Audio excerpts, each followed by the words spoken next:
Welcome to Behind the Green, brought to you by LimeLoop, where we get behind the buzz of sustainability and talk to the people building our greener tomorrow. I'm your host, Christina Oliver, and today I'm joined by Chantal Emmanuel, LimeLoop's very own co-founder and CTO. Thank you so much for joining me today. Thanks for having me. It's really fun being on the other side of the microphone for a change. Definitely.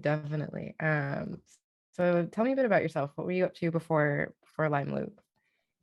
Yeah, so I am a software engineer by trade, but had a little bit of a windy road in getting there. I actually did AmeriCorps straight out of college, which really kind of spurred that desire in me to give back and be part of something that's bigger and positive for the world. And so Mm. ended up working for that nonprofit for a number of years. And it's ironically enough where I learned that I loved working with computers. And so I worked for a volunteer management organization out of New York City. So basically, through the database that we were running, we were able to make up thousands and thousands of volunteer slots a month to get people out Oh, into the wow. community.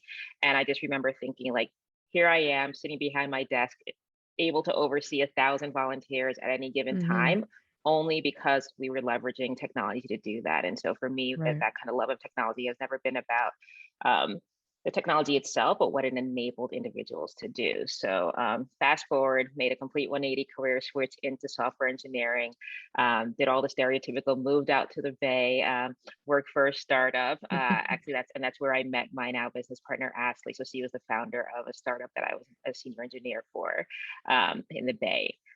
So just really a windy road that all kind of all roads always led to leveraging technology for good. That's amazing. That's amazing. So what got you excited about starting LimeLoop and knowing that, technology is kind of your love here?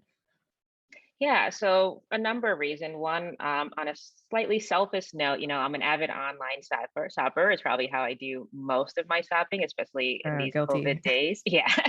Exactly, And so exactly. you just realize very, very quickly, like there's something like not right with this picture as that like Hmm. fifth box comes to your house for the month and Of you start to course. extrapolate what that means for the rest of the world who's having kind of similar behavior patterns and what that means then Hmm. for the waste that we're creating Hmm. and the strain that we're putting on the system. And so when I was talking to Ashley about it, it was definitely, I distinctly remember being on the phone and pacing around my kitchen and there being a stack of like broken down boxes that what I usually do is break them down and stick them down behind the garbage pail until garbage day. And I'm like Hmm. looking at that, I'm like, there's something here. We need to do Right. something about it. And then as a technologist, this idea of taking something that is so well known and ubiquitous as a box and deciding what the future of that will be, right? And saying like, what Hmm. would we do? How would we create this? Knowing what we know now about where it's going to end up, and knowing what we know now and having the access that we have today to technology, like how would we literally reinvent this whole experience from the box up, Hmm. and being able to be a part of that and being part of that narrative and part of that creation was super, super exciting to me. Absolutely. Yeah. And it reminds me, you said in another interview that I have a very distinct memory of my dad tying up large bundles of newspaper with twine Sunday evening to go out for the next day's recycling pickup. And today, my pre-recycle day pickup ritual is breaking down a large pile of the week's worth of cardboard boxes. And it's Yeah. just so relatable, right? Everyone has Yeah. those boxes piling up, that recycling bin. So kind of walk me through how that moment kind of stuck with you as you're starting LimeLoop and you're seeing, the uptick of e-commerce and packaging and especially, in eliminating single use. How do you hold on to that, that basic desire really to really drive change for that? Yeah, it's huge and it's a big motivator for us, but it's also a big challenge for us because what we're talking about at LimeLoop these days is like behavior change side of what we're doing, right? And so Hmm. even though we can Absolutely. all agree that the waste is not good and that we can't continue this way, getting people to change their behavior, even for the better, is a very difficult task, right? Like my Hmm. father Hmm. broke down those newspapers. I'm breaking down boxes. There's a ritualistic behavior that happens that we just accept to be the way that it has to be, and so it's Hmm. really hard to bring that narrative of change, but not impossible, right? I remember Right. when they made the law about the grocery bag tax in New York. I was like, oh, New Yorkers are not gonna let that fly. It's just not gonna happen. And now I love going to the supermarket in the city and seeing people bringing in their canvas bags and how they've. I'm sure there was a lot of grumble in the beginning, but that switched. And then you even see the Yeah. people in the parking lot like, oh, I forgot my bags, and turning around and going Right, back doing the and getting them. turnaround, yep. Exactly. And so when we Yeah. think about LimeLoop and those changes, it's just like, okay, how do we first meet people where they are and have that empathy? And we have the empathy ourselves because we Mhm, experience it and live it ourselves. of And then how course. do we make those incremental changes? And keeping in mind as we're making those changes that it's always an improvement on the current situation, right? And so Mhm, how do we take that ritual of breaking down boxes at the end of each week to being, hey, I'm just going to turn over that return label and drop it in my mailbox. And that's a better mhm. experience. It's a faster experience. It gets you back inside and with your family even sooner than putting out your recycling and breaking down those boxes. So how do we take a look at what we're doing right now and make that shift over to where we need to be in an enjoyable way for everyone involved? Absolutely right, because that's what it's about, enjoyment and convenience too. I mean, there's Mm-hmm. the piece of that, we live in a pretty fast-paced world, especially with technology, so, being able to change that experience, can drive consumer behavior, especially if it is Exactly. enjoyable, which is fantastic. So you kind of alluded to, the zip, slip, and ship kind of process that LimeLoop is about. So tell me a little bit about more of the process in shipping with LimeLoop and what that kind of looks like, both for brands and consumers. Yeah, for sure. And where the zip flip ship came from is that while there's a lot that goes into fulfilling an order and getting you that package, we knew from day one Mhm, that we had to keep the outward facing experience as simple as possible. And that's where our mhm, value add comes from, right? Like, let us offload a lot of the complexity onto our system. And so you as the brand, you as the end consumer, you as the fulfillment center can have as streamlined a process as possible. And so mhm, what that looks like on the front end then is, a kind of three-pronged approach to our solution, right? So designing a reusable package that's as simple to use as possible and as streamlined and mhm, efficient, and sustainable. Most of the material that goes into our shippers are recycled materials. And so we're giving new life to something that would have ended up in the landfill. And mhm, designing it to be as lightweight as possible. So we're not adding cost and adding a fuel usage in transporting it from point A to point B. And then mhm, so we've taken that reusable package that could be last over 200 times and we pair that with a technology solution, right? So how do we start to arm the people involved in the fulfillment process with the information that they need to track their package and create that added efficiency, right? Because whenever mhm. you have efficiency, the opposite of efficiency is waste, right? And so if Right. anytime that we can eliminate that waste through the use of our technology, we're creating a Mhm. better system for everyone, including the planet. And then the third side Absolutely. of thing, which we're super, super excited about, is through this process of a sustainably focused solution, we're able to bring in that hardware piece and start to learn more about what's going on in and around that package. And so, only because our package lasts as long as it does, are we able to then invest in learning more about what's going on in and around it. So, it's this idea that sustainability is not a nice to have, but it is actually a necessity for where we need to go in the future. Absolutely. Yeah. And I think so many people, like you mentioned that routine of how it is and just accepting that. And I think so many people are waking up to, this doesn't necessarily how it needs to be anymore. So to have, those options and have that awareness too is I think is huge. Um, So, and I mean, you said it, the Lime Loop is a very multifaceted solution to a multifaceted problem. Mm-hmm. There's the packaging itself, the hardware, the software. Um, at what point in this startup did you kind of recognize the need for this trifecta of solution, right? Not just offering a sustainable alternative to single use, but also adding that value, as you mentioned, to sustainability through technology.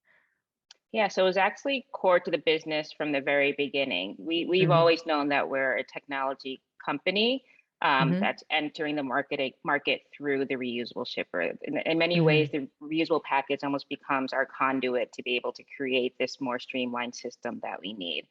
mhm, Because what's ubiquitous, every product that you're ordering online, that right now it's coming in a package of some sort, right? So it's mhm, kind of mhm, already has a built-in part in this system. So rather than kind of upend it from the bottom up, it's our way to come into it in a way that's really relatable and understandable to folks. But we knew from the very beginning that the technology was necessary. And if you take a look back at kind of how shipping was created, it was created with kind of a model of getting a lot of items from the warehouse or the manufacturer Mm, to the store, right? mm-hmm. So we were meant to Right. get 1,000 Gap t-shirts from the manufacturer to the Gap store in San Francisco. And then Mm-hmm. we as consumers were meant to come into the store and pick up one at a time, right? And that Mm-hmm. literally overnight shifted from 1,000 individual t-shirts going out from the warehouse into homes. Right. And we took that system of getting 1,000 t-shirts to the store and we're like, let's just do the same thing with the individuals. What could possibly go wrong? Right. Right. How could this not work Absolutely out? nothing. And we're like, and then overnight again, it was like, oh. And then you add on to that the fact that about 500 of those t-shirts are coming back because they're the wrong size, didn't feel the way they thought they were going to Mm-hmm. feel, wasn't the right Mm-hmm. color they thought it was online. And now you have this system that's completely turned upside down, and the environment is suffering because of it, economics are suffering because of it, and then the experience of the consumers and the brands are suffering because of it. Absolutely. Yeah. So let's talk a little bit about the planet and how it's being, there's the evident single-use waste in landfills and recycling and what have you. But how do you feel reusable packaging can one change that shipping system to be more sustainable and more eco-friendly? And then also, on the flip side of that, how it can reduce, single-handedly shipping with reusables, how that can reduce harm to the planet we're currently seeing right now. Yeah, no, that's a great question. And before we even launched, we spent a lot of time looking at what that switch would mean for the environment, right? Because there's no point in even launching Hmm. LimeLoop if our solution is actually either the same or worse for the Hmm. planet, of course. And Of so course. it was super, super enlightening, even for me as a founder, to learn more about the current processes. And I think a big misconception is what's happening with the packaging right now, especially around recycling, right? And so even I remember Hmm. in the early Hmm. days of LimeLoop, having conversations with potential stakeholders, and the answer was, well, I recycle, so I don't understand what the problem is. Like, why do we need reusables if we have Right. recycling processes? And at first I was Right. like, huh. And then I dove deeper into recycling and realized that is not it's not a solution. It is a Right. band-aid at best. And so Hmm. if you take a cardboard box, for example, right? So yes, we can recycled cardboard boxes. Most of them don't end up in recycling and end up in the Right. landfill anyway. But let's put Right. those aside for now and talk about those that are actually making it to a recycling plant. They Hmm. can only be recycled about 5 to 7 times. If you Hmm. look at it, Oh, I wow. mean, it's paper and they're fibers, right? And the Hmm. fibers get weakened with each recycling process, and so they get to a point where they're too weak to be even reused again. Of course. In addition to that, every time you make a new cardboard box, you can't just use 100% recycling materials. You're incorporating raw materials. You're incorporating Hmm. water and energy to put that back into a pulp and then remake that into a cardboard box. So it's not a Hmm. zero sum game to recycle anything. It takes resources. And so you're doing that every single time you send out that t-shirt to somebody. You're taking that Hmm. box and you're putting it back through that process 5 to 7 times before it ends up in a landfill, hopefully Mm. composted, but we Right. know Right. how that goes out. Right. And then and then we're making this shift away from cardboard boxes in many ways to plastic poly mailers. A lot of people, Hmm. especially because it's lighter weight, they're less expensive for the brands, and so they're seen as a solution. But those very, very rarely have any recyclability in them at all. Like Mm. they're thin Mhm. plastic that are definitely ending up in the landfill, and so it's not a viable solution to be able to say recycling is the way that we're going to get ourselves out of this waste problem when it comes to e-commerce. And so Mhm. then you start to think of, okay, if it's not recycling and we're not in a place yet to be able to send products without any kind of protection, what is a better alternative? And that's where Mhm. reusables come in, because you go through the process of making the package once, and then that same package can be used over and over and over again. And so when we Mm. design our packaging, we're kind of weighing a bunch of different things. We're looking at the materials and we're saying, what's the line between an environmentally friendly and durability, right? And so a lot of people come to Mhm. us and like, well, they're doing really great things with mushrooms and materials. And we're like, yeah, that's great. But if that only lasts 10 usage and then we have to go out and make Mhm. a new one from scratch, is that net difference in the material uses and the waste better than a more durable solution that's going to last over 200 times? Um, Right. and then you have the other side of that where we don't want to use all virgin material to go do that, even if it is going to use too much time, because then you're still creating a waste stream as well. And so it's a lot Mhm. of different factors to push and pull and just look at the numbers at the end of the day. And that's one of the things we're really focused on these days is not only looking at our life cycle analysis and the impact that we're having, but Mhm. taking what we're learning and turning that over and making that more open for our brands and the consumers and the fulfillment centers to start to take a look at their current practices and what that net difference would be to make a switch to reusable.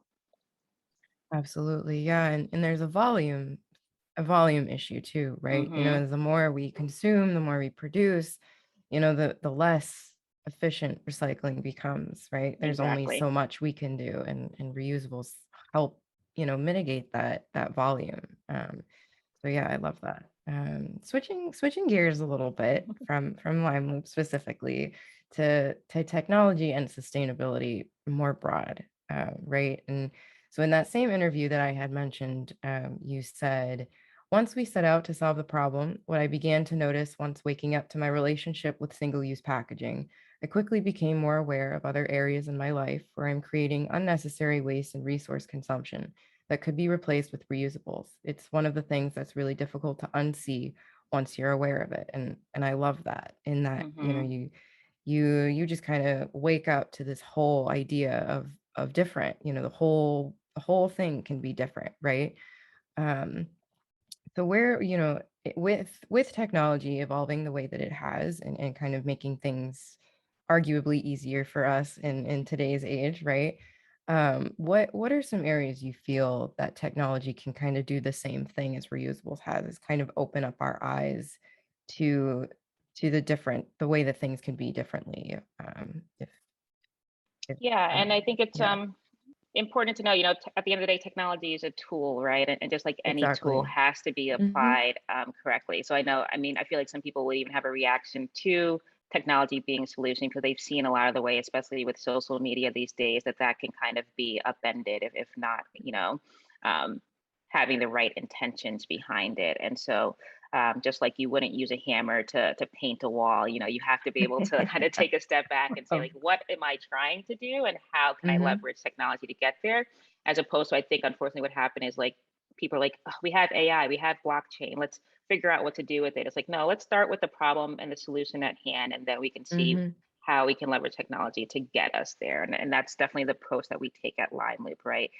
Waste Mhm. is the problem, Mhm. inefficiency is the problem. What's the current system doing right now? What's the ideal system that we want to get to, and how can we plug technology in to speed up the process of getting from point A to point B? Mhm. So one example of that, is the reverse logistics that's happening. So when you reverse logistics is basically a fancy way of saying when you return an item, right? So there is Right, there right. is a whole Okay. ecosystem that has to happen when you take your Mhm. product that you didn't want and you put it in the mailbox and you send it back to the brand. Mhm. Um, Mhm. Unfortunately, right now, what happens to a lot of those is the brands are kind of just accumulating them in a warehouse. Um, if they have a system to go through them and figure out, what can go back on the shelf, they'll do that. Maybe some things get sold at a third party service like a TJ Maxx or some kind of outlet like that. Mhm. But unfortunately, a large majority of that is just ending up in the landfill. And that's just because of Wow. there's not enough resources to have that system work at an individual level, which is what's happening right now. Mhm. But what if you knew as a brand before that package even got sent back what was going on with it? Is it broken and therefore cannot be resold or reused? Is Mhm. it Mhm. that it just didn't fit, but it's actually totally fine and can go right back onto the shelf? There's all these different reasons why we send products back, and if the brands knew that ahead of time, as simple as the consumer saying like, "Hey, this is why I'm sending this back," and then Right. to be able to divert that directly to where it needed to go, as opposed to ending up in these nebulous warehouses and eventually the landfill. So even just super, super simple things like that. Another thing that we're Mhm. looking at is, measuring the temperature inside of the packages, right? And so a Mhm, lot of us mhm. are getting our groceries delivered at home right now, especially Yeah, after through yeah. COVID. Mhm. A lot of pharmaceuticals are really temperature sensitive. And so what if we knew for a fact that the temperature was maintained the entire journey of a package, and the decisions that we can Mm. make off of that? And what if we knew that, today in Phoenix, it's 110 degrees. And so those groceries that you have on your doorstep are only going to last about another 2 hours before it's unsafe to eat. And those are things that Right, we'd only be assuming. Like, probably have to do the right. sniff test and see, Oh, and just right. hope for the best afterwards. But it's The a really sip test simple with way the for milk, yeah. exactly. Yeah, yeah. But it's a great opportunity for us to plug in existing technologies and systems to make that a more streamlined process, and then reduce waste and create more efficiencies through that. Absolutely, yeah, I love that, and you touched upon, the data points, right? The temperature of a Mm, package, its status, why is it being returned, right? So this data provides great insights for brands into their product, into the environment around, the packaging. So knowing that, technology is a tool and data is then the result of using the tool, how do you feel leveraging that data can aid in progress towards sustainability? Especially, as we see it working with LimeLoop's reusable packaging. hmm How can we kind of zoom that out and apply that to circular economy and moving progressively towards that? Yeah, and I think a lot of it comes down to, predictive analytics becomes another one of those buzzwords, but essentially what it Mhm. means is making decisions based on data, right? Mhm. So as Mhm. much as I love to hypothesize, at the end of the day, like, I can't really work in a world that I don't have all the information to make decisions, and I think you can extrapolate that Precisely. to any areas. Um, Mhm. and so when you think about sustainability, going back to that life cycle analysis, if we were just creating shippers in a void, having no idea what kind of materials were going into it, what kind of CO2 emissions go into both the production and the transportation of our Mhm. shippers, then we could Mhm. be creating a worse scenario for the environment, even with the best of intentions, right? And so we're Right, right. constantly taking a step back and learning what those numbers are, learning how to apply them, learning what tweaks and changes, as simple as, if we cut off 2 inches from it, we'd be saving X amount in materials and that kind of information and data. And so when we Mhm. think about data, that's more about what we're thinking about arming people with the information that they need to make decisions to make a more efficient process, right? So, Mhm. for example, with tracking the packages, I know tracking becomes like a four-letter word, but if we get to start to see that, when you route packages from one location to another, it's spending 3 days in one distribution center over and over and over again, and Mhm. then which adds extended time and inefficiencies in carbon usage because of that, then you could start to notice the pattern and change that, right? And so if Mhm. every other company is able to get their package from point A to point B through this one distinct route, and your product is going kind of more roundabout ways, Right, then it start to right. say, okay, how do we have those conversations to change that? How do we plug you into a system that gets that product there quicker and faster and with less waste? But you can only know Mhm. that if you're tracking that package and seeing, how is it actually getting from point A to point B? Precisely, yeah, I mean, because really right now, if we think about it, we're all just kind of shooting in the dark, hoping that something will catch, right? And that's Exactly. I mean, progress is progress, and there is, great work being done, but there's that distinct push that gets us right over the cusp of, awareness to action kind of Exactly. mentality. And so yeah, I think a lot of that visibility comes from understanding, the environment of shipping, not just what's going on in the package, but then zooming that out and zooming it out again, right? It's just all great Exactly. information. Yeah. Yeah. And I think the other thing that technology, to your point, allows us then is that collaboration to do it together, right? So Mhm, it's one absolutely. thing to make decisions based off of just your specific information, but what if we start to Mhm. pool that information together, and we start to learn, like, hey, like, how are you able to get that there in one day as opposed to two? And how is it that, Right. your packages on average are only using, you know, half a ton of CO2 and mine's using 5 tons of CO2. Like, how do we start Right. to have those conversations and be more transparent across the board to help us all Mhm. get toward that CO2 goal, right? Because it doesn't help one brand to be super, super environmentally friendly if everyone else is not Right. able to keep up with you. The planet still Right. suffers. You're not Right. solving the problem just in a silo. So Right. technology allows us to all have the same information and be able to make those decisions together as opposed to in a really siloed way.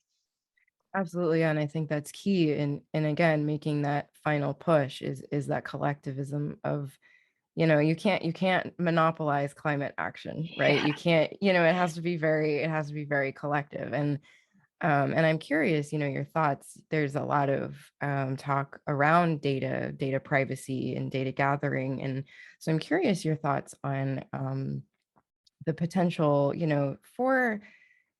for decentralizing, right? To Hmm. have collectivity, we all need to share, and there's a level and sophistication to that. But I'm curious your thoughts on, the cybersecurity piece of sharing, all that data and how we kind of get there comfortably, if that makes sense. Yeah, for sure. And I think it's a huge topic and an important one. Mm, A lot has changed in just a short amount of time. 10, 15 years ago, if you would have told me that my credit card information would be saved on at least 10 different sites at any given time, I'd be like, right, no way, right. that's my information. Like, Yikes, no one's going to right, know that. And now I'm just like, why do I have to type this in myself? Why is it not already right. stored? So, as Of our course. behavior and our relationship with information changes, there needs to Mhm. be an equally fast moving body of work that works towards protecting that from being used in negative ways. And I think Mhm. when we talk about transparency, we tend to only talk about the transparency of giving data.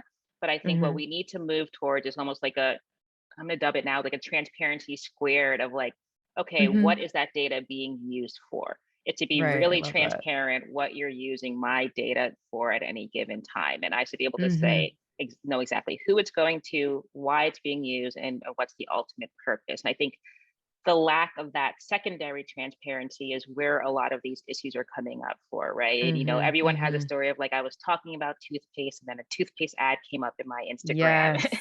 And so when Yes. you start to see that, it's like, okay, if you're only going to do this to sell things to me, if you're only going to do this to data mine me, of course I'm going to Mhm. create a reaction in myself that says, stay away from me. I don't want you having my data. Naturally, Um, yeah. it's a natural phenomenon. And I think what Mhm. we need to do then, especially for those of us who are actually using the data to improve the lives of both the users and the environment, is to be super, super open about what we're doing with it and how we're using it and how we're Mhm. protecting it. Also, I think another side of that is um, you can have all the best intentions of the world, but if someone hacks your database and then uses it Of for course. negative, you're on the same level playing field with them. And so I Mhm. think the key to transparency is to be doubly transparent, both as a recipient and the provider of that data. Yeah, absolutely. I love that. And I think you kind of touch upon accountability as well. Hmm. If you have that twofold transparency, there's a level of accountability that allows people to build trust and work with each other, because really that's what collaboration is about, being able to trust that the other person can bring to the table, and vice versa, right? Exactly. Yeah, so I love that. So Yeah, so and doing it in really yeah. just layman everyday terms. I feel like one of Yeah. the things I'm seeing with these cookies acceptance is that it's done in a way that half the people are definitely not reading it, and if you are, it's Right. not really very clear what's even the intention through those listings. And so it just kind of, Exactly. there's a way to do it that's checking the box and meeting the kind of requirement. And then there's a way of Mhm. doing it that says like, no, I actually want to bring you along on this journey and have you understand what's going on here and how we're using this journey. I think we definitely need to shift to that ladder. Yeah, absolutely, and I feel as if too there's an outlet to build better relationships between brands and consumers too. Hmm. That transparency isn't just for brand to brand, it's brand to consumer too, right? Because people want to trust that their information is secure and that it is being used in a way that makes sense and informative and productive, right? So yeah, I think all around um there's opportunities there that Exactly. we need to explore. And so then my next question to you is a bit of a big one, but um, is there an ideal system? Do you see technology and sustainability evolving together, or technology as a tool kind of evolving and then sustainability kind of meeting that? Do you see an ideal pattern there? Yeah, I don't know that there's just one. I definitely believe it Mm-hmm. will be an ever evolving. What I Mm-hmm. love about starting with data is that we're constantly then able to gut check ourselves if whether or not we're moving in the right direction, right? And so Mm-hmm. if we start by putting the measures in place to measure, essentially, not to get too too meta, but if we know that if we change this material, this is going to be the effect. If we change this Mm-hmm. method of transport, this is going to be the effect. As long as we have that kind of gut check to always go back to and say, like, Mm-hmm. as we evolve this system, as we make these changes, is it for the better or is it for the worse? Is it towards our Mm-hmm. goals or is it counter our goals? Um, then we can move with more safety and security, knowing that we're on the right track, as opposed to a lot of what's happening now is it's happening in a silo, and it's happening with possibly good intentions, but no way of Mm-hmm. actually measuring the impact that it's having, and the unintended consequences that could be happening too. And so um, we're always evolving as people. We're always evolving in the way that we're doing things. And so I don't think there's Mm-hmm. ever going to be one size fits all solution to this, Right. but we do need to make sure that we're always double checking that the changes that we're making are having a positive impact. And keep pushing the bar, right? Like Right. I joke about this, it's not a joke at all, but the ultimate goal of LimeLoop is to not necessarily be a packaging company, because we've gotten to a Mm-hmm. place that packaging is no longer a necessity. We're able to get Mm-hmm. the products to where they need to go without an external package around that. And so if we keep on Mm-hmm. kind of pushing the bar farther and farther, and making sure that we're wanting to keep up with it, then we'll find Mm-hmm. ourselves in a better situation year after year. Absolutely. Yeah. And I feel as if, we've kind of had a pivotal moment in society in that if we talk about, the elephant in the room of this pandemic, right? We've been Mm-hmm. forced to kind of confront, how things are right now. And I would love your thoughts, on how you feel COVID has kind of brought technology to where we are right now, and how that confrontation of how things are, has impacted the urgency around sustainability, right? I mean, things need, action needs to happen right now. Mm-hmm. So just any thoughts that you have on that. Yeah, no, it's really interesting as far as the pandemic is concerned with e-commerce, is that essentially it was almost like hitting a fast forward button on e-commerce, right? So brands Mhm, who thought mhm, that they were going to see the types of sales that they saw last year, not for another mhm, 5 years, we're suddenly like, mhm. wait, our infrastructure is not set up to double Right, our orders overnight. right. Um, Yeah. and then you continue to extrapolate that to the other side of things, excuse me, is the waste side of it, where all of a sudden Mhm, our mhm, municipalities and our waste disposal companies are having to be flooded with this influx of packaging waste because of that mhm, overnight sensation. So it forced us to stop living in a world of projections and start living in the world of now, right? And having to mhm. solve for Yeah. things that you thought you had time for literally Mhm. overnight. Yeah. And we're seeing the effects of that with everything that's happening with supply chain right now, right? Where tanker Absolutely. ships are literally just anchored off the coast of California, hoping for a chance to come in and unload themselves. Like what Yeah. seemingly should be kind of basic principles of supply chain logistics have Yeah. completely fallen apart. Um, Yeah. and what's in some ways, having kind of that fortune teller, if you will, like a vision of the future, it allows us Mhm. to kind of reevaluate what our priorities are. And I was really, really happy to see that a lot of brands, especially large retailers, response to that was to say, well, hey, we need to move up our environmental goals as well, right? So it's not Mhm. just about, getting the packages out and making as much money as possible. It's also waking up and recognizing the role that we're playing in sustainability, or the lack thereof of that role, and how can we change that. And so we saw at LimeLoop a lot of people coming to us, and it's interesting, we've been around for over 3 years now. And in the Mhm. beginning, we were knocking on the doors and kind of being the Pied Pipers of like, hey, we got to change Right. these things. It's too Right. much waste. This supply chain system is not set up in a way that can really handle the growth of e-commerce that's coming. And it's like, yeah, yeah, Right. sure, sure, we'll get there. And in this past year, that narrative has definitely flipped to be like, hey, like, tell me more about your solution. How can we Right, incorporate this right. into what we're doing? And so I think that fast forward button had a lot of kind of rippled effects in how they made changes and make decisions these days. Absolutely, yeah, and I think too the ripples will continue, right? Hmm. As we progress forward, from, recovering from the pandemic, recovering our economy and the supply chain and everything as we kind of and hopefully recover in change, Yeah, right? And not just recover from, not just build off of scars, right? And that we exactly. made some change. So on with that, what's getting you excited? You see all these events happening like we just talked about and the work that LimeLoop is doing. What gets you excited about the future of that? Yeah, I think, it's like I said, especially in this last year, the conversation has really, really changed. Mhm, And, the negative side of that is a lot of that's in response to a lot of things that we're learning about what's happening with the mm, environment and kind of a lot of mhm, these, the level of urgency has definitely gone up. And so I think you have kind of two choices when you're faced with something like news, like the recent UN reports, is that you can either kind of mhm. throw your hands up in despair and be like, oh God, I don't know. We're never going to get ourselves out of this. Like, Right. there's nothing I can do. Or you can do Right. what we've done here at LineLoop and say, like, okay, like how do we segment a portion of this problem and do everything Mhm. we can to fix it and to make it a better situation. And so that gets me going. That gets me excited. I have a 1-year-old nephew, and I like think about 10 years from now being able to Right. have a conversation with him and be like, back in my day, we used to send our Right. products in single-use packaging, and then we throw them away, and they'd end up in this giant heap Yeah. of garbage. And for him to look at me like Yeah. I have like 5 eyes, and just to be like, "What do you? Why would you do that? Like what?" And to Right, be part of right. that solution, and the way things are moving so quickly, it is not far-fetched to think that those changes could happen that quickly, and that they have Mhm. to happen that quickly. So just kind of working each day towards that goal is what gets me really, really excited, and having people come in and join the conversation, and these brilliant minds, present company included, Mhm, really being yeah. able to tackle these problems.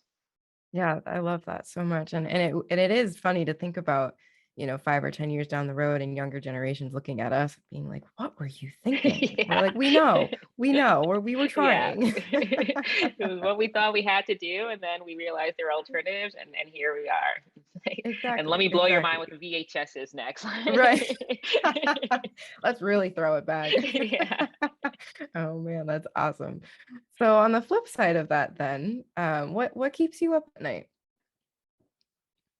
Yeah, one of these days I wish like the 2 a.m. call would just be like, "You're doing great. Like, go back to sleep." But it's never, Right. it's never actually, it's never actually Love that. that. Um, Yeah. I think honestly, the flip side of that is the same flip side of that answer of like, is it Mhm, enough? Are we moving quickly enough? Like, is it gonna get us to where we need to be? Like, what are the decisions we need to do to kind of speed this up? And so it's kind of like quelling that voice and kind of understanding that it takes time, and that we're mhm, doing the everything that we know that we can today, and that we'll each day is a new day to kind of make changes and to make that mhm, happen. But the 2 a.m. is definitely around like, what can I do to kind of make this happen faster, and make sure that we're doing it in the right way. I go back to like the packaging design, or is there a different integration in the app that could help unlock a blocker for some of our brands? And what are the different mhm. things that are kind of um, stammering our growth in a way that we can kind of unlock with a couple of key decisions. Absolutely, absolutely, yeah, and I think,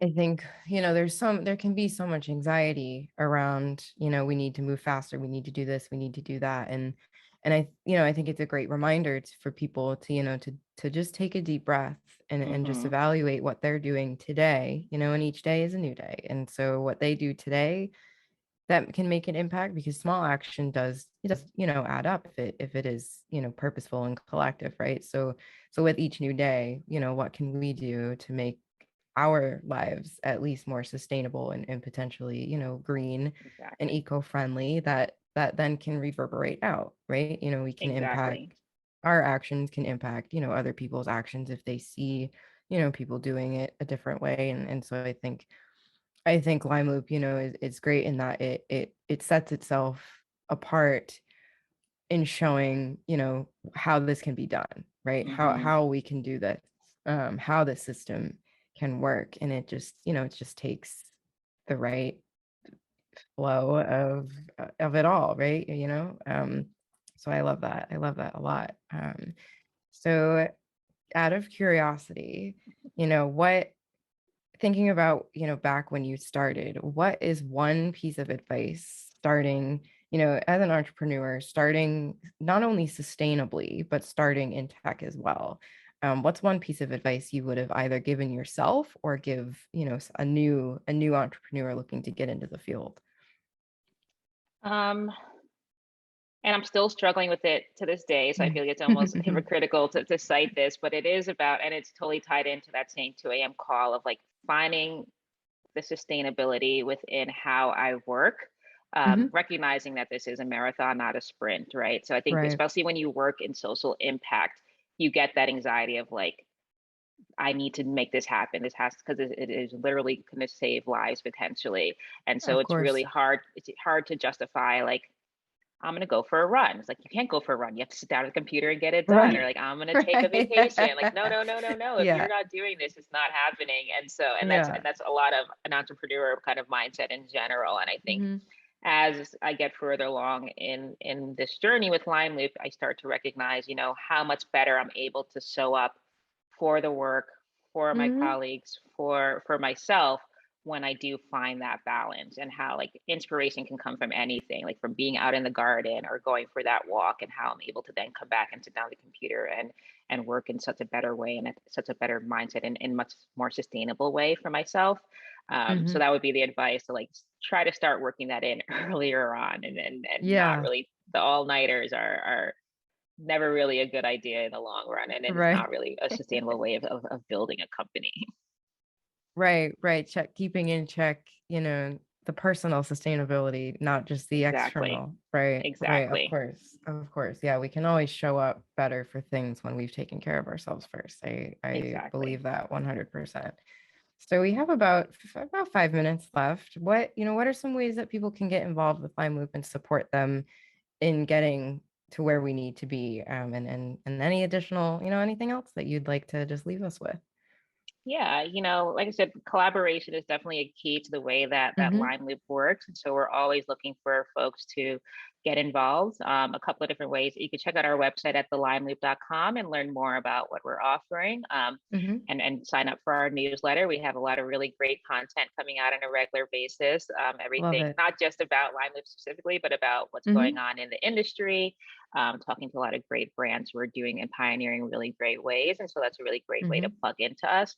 And then we always recommend, if you have a favorite brand that you'd like to see make the switch to reusable, to let them know about us. I Hmm. think it's Yeah. one of those solutions that every time I talk to someone and say what we're doing, they're like, "Oh my God, that's amazing! Like, have you talked to like insert their regular brand or their favorite brand?" And Right. it's like, Yeah. we probably haven't, but like we would love for you to start kind of dropping the idea to them to start looking into it. So yeah, so reach out to us on our social media and our website, and let your favorite brands know that there is a reusable option to their packaging.